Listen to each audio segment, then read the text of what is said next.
Boat నెక్కగలవా పోనరహరి తెడ్డు వేయగలవా? పూర్తి వివరాలకు చదవండి రేపటి సాక్షి దినపత్రిక. మేడ్చల్ మల్కాజ్గిరి జిల్లాలోని రామకృష్ణాపురం చెరువు ఆక్రమణకు గురైంది. 107 ఎకరాల్లో ఉండాల్సిన చెరువు 29% మిగిలింది. బఫర్ జోన్, ఎఫ్టీఎల్లో అపార్ట్మెంట్స్ కట్టేశారు. కనీసం వర్షపు నీరు వెళ్లేందుకు దారి ఇవ్వకుండా నిర్మాణాలు చేపట్టారు. హైడ్రా అధికారులు ఈ చెరువుపై దృష్టి సారించి అక్రమ నిర్మాణాలు కూల్చేయాలని స్థానికులు కోరుతున్నారు.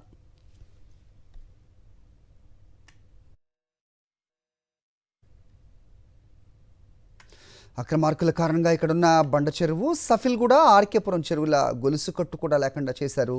దీనికి సంబంధించి మరింత సమాచారం మా ప్రతినిధి సుష్మిత ఇస్తారు.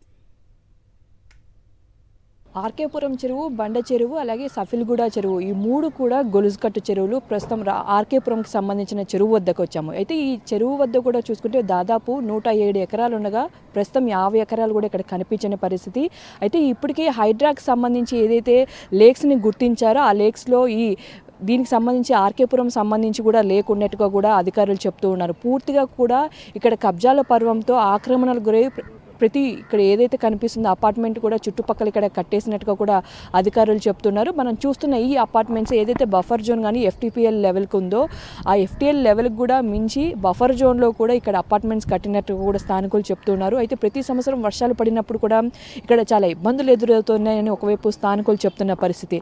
అయితే దాదాపు 107 ఎకరాలు ఉండగా 50 ఎకరాలు వరకు కూడా లేని ఇప్పుడు ఈ ఆర్కేపురం చెరువుకు సంబంధించి ఇక్కడ కొంతమంది మనతో మాట్లాడేందుకు స్థానికులు ఉన్నారు. అసలు ఇంతకుముందు ఈ ఆర్కేపురం చెరువు ఏ విధంగా ఉండేది, ఇప్పుడు ఏ విధంగా ఉంది, ఎంతవరకు కుంచుకుపోయిందో ఒకసారి మాట్లాడించే ప్రయత్నం చేద్దాం. 107 ఎకరాలు అంటున్నారండి. ప్రస్తుతం చూస్తే చెరువు 40 ఎకరాల వరకు కూడా కనిపించని పరిస్థితి. అసలు రాను ఎట్లయిపోతుంది ఈ చెరువులో? అంటే చెరువుల సంరక్షణ, వాటర్ రిసోర్స్ కోసం ఉంచుతూ ఉంటారు. అయితే ఇప్పుడు ఇలా జరుగుతూ ఉంటే అధికారులు ఏం చేస్తున్నారు? ఇదంతా రాజకీయంగా నడుస్తుందమ్మా. ఇక్కడ సుమారు రామకృష్ణపురం ఇండ్ల వరకు పెద్ద చెరువు, అక్కడ బ్యాంకాలు కానీ ఇవన్నీ ఉన్నటువంటి అక్రమంగా నిర్మాణాలు జరిగినాయి. చెరువును ఫస్ట్ సర్వే చేపియండి. ఎవరికి వ్యతిరేకమని కాదు, ఎవరు కబ్జా పెట్టారు ఎవరు అన్నది అంతా బయట వస్తుంది. గతంలో కూడా కాంగ్రెస్ గవర్నమెంటే ఉండే, అప్పుడు కూడా కబ్జాలైనాయి. తర్వాత టీఆర్ఎస్ వచ్చింది, టీఆర్ఎస్ స్థాయిలో కొన్ని కబ్జాలైనాయి. ఆ కబ్జాదారులు ఎవరన్నది మీరు వెలుగుదీయండి, చెరువును రక్షించండి. బఫర్ జోన్ అంటారు, ఎఫ్టీఎల్ లెవెల్ అంటారు, దానికి అక్కడ కూడా అనుమతులు ఇవ్వద్దు అంటారు. కానీ అధికారులు ఎందుకు ఇక్కడ ఇల్లు కట్టించుకోవడానికి కానీ అపార్ట్మెంట్స్ కట్టించడానికి అనుమతులు ఇస్తున్నారు? అమ్మ, ఎఫ్టీఎల్ అనేది ఫుల్ ట్యాంక్ లెవెల్ నీళ్ళు అని చెప్పి చెప్తుండే, అది కంప్లీట్ క్లోజ్ అయిపోయింది. ఎఫ్టీఎల్ ఎక్కడ వరకు ఉన్నదో అక్కడ దానికి బౌండరీస్ ఉన్నాయి మాకు తెలుసు. కానీ అందరూ అక్రమంగా నిర్మాణాలు వీళ్ళు ప్లాట్ల మీద వాళ్ళు కొనుక్కున్నారు.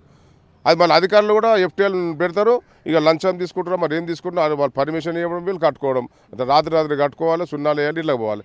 ఓకే, చూస్తున్నాం కదా ఇప్పుడు హైడ్రా కూడా ఎక్కడైతే ఆక్రమణ గురవుతుందో వాటన్నిటిని కూడా కూల్చేస్తూ ఉన్నారు. అయితే మీ పరిధిలో అంటే ఇంతకుముందు అంటే ఇంకా కుంచుకుపోయి ఇక్కడ అవకాశం కనిపిస్తుందా అండి? 100% అండి. ఇప్పుడు మీకు క్లియర్గా అనిపిస్తుంది కదా. ఈరోజు చూడండి ఒకసారి 2010లో అక్కడంతా కూడా ఎఫ్టీఎల్ క్లియర్ చెరువు పక్కనే ఉంది, నాలా పక్కనే ఉంది. అక్కడంతా అపార్ట్మెంట్స్ కట్టారు, మీకు అనిపిస్తుందా లేదు? అక్కడ క్లియర్ అపార్ట్మెంట్స్, అదంతా దేనికి సంబంధించింది? చెరువు సంబంధించింది కదా. ఈరోజు అధికారులు వాళ్ళే చెప్తారు. నేను ఒకటే సబ్జెక్ట్ క్లియర్ చెప్తాను. ఒక గరీబోడు పోతే ఏమో ఎఫ్టీఎల్ అంటారు, యూఎల్సీ ల్యాండ్ అంటారు, అది సో అని చెప్తారు. మరి ఒక గొప్పోడు ఇంటికి పోయి నాకు పర్మిషన్లు ఇస్తారు, ఆటోమేటిక్ వాళ్ళే ఇస్తారు పర్మిషన్. మరి పర్మిషన్ ఇస్తారు తెలియదు వాళ్ళకి ఇది ఎఫ్టీఎలా, మరి యూఎల్సీ ల్యాండా, లేకుంటే ఇంకా సో ఇంకేముందని తెలియదా?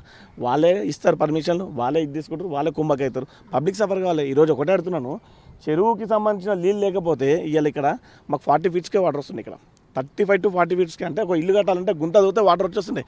అలాంటిది ఇప్పుడు 300 ఫీట్లు వేసినా కానీ వాటర్ లేవు. మీకు తెలిసినంత వరకు ఇది ఎంతవరకు ఉండే అని అనిపిస్తుందండి?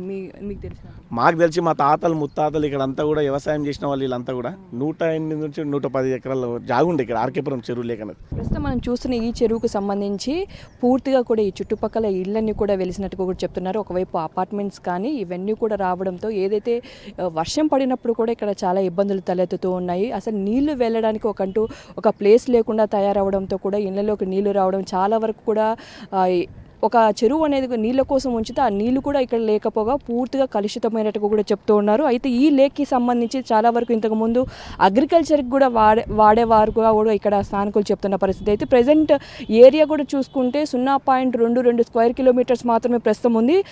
యాక్చువల్గా అయితే పాస్ట్ ఏరియాలో కూడా 0.764 స్క్వేర్ కిలోమీటర్స్ ఉండాల్సింది కూడా పూర్తిగా 71% కూడా ఇక్కడ ఆక్రమణకు గురవడంతో కూడా 71% ప్రస్తుతం పూర్తిగా ఈ చెరువు కూడా భూ ఆక్రమణకు గురైనట్టు కూడా చెప్తూ ఉన్నారు. అయితే ఇప్పుడు ఏదైతే అధికారులు చేస్తూ ఉన్నారో అది చేయడం కారణంగా పూర్తిగా ఇక్కడైతే మళ్ళీ తిరిగి ఈ చెరువులకి పూర్వ వైభవం వస్తుంది.